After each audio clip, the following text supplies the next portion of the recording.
আমরা জনগণকে আহ্বান জানিয়েছি যে তারা যাতে ক্লোজ প্রক্সিমিটিতে অর্থাৎ সবাই মিলে যদি এক জায়গায় কোরবানি দিতে পারে, এটা আমরা তাদেরকে আহ্বান জানিয়েছি।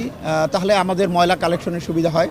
তারপরও কেউ যদি ইন্ডিভিজুয়ালি তার বাড়ির সামনে দেয়, সেই ময়লাও আমরা কালেকশন করব, কারণ আমাদের কর্মীরা প্রস্তুত থাকবে এবং কোরবানি শেষ হওয়ার পরপরই আমাদের এই ময়লা কালেকশন শুরু হবে। কাজে ময়লা কালেকশনে আমাদের কোনো রকম দুর্বলতা থাকবে না, আমাদের কর্মীরা প্রস্তুত আছে। আর আমরা অনুরোধ রাখবো যে তারা সবাই মিলে এক জায়গায় কোরবানি দিতে পারে, সেটা তেমন তাদের জন্যও ভালো, তেমনি আমাদের জন্য ময়লা কালেকশনেও ভালো।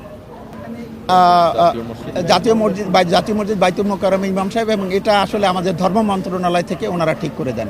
তো ওই ইমাম সাহেব গত ঈদে যিনি করেছেন, হয়তো উনিই করবেন।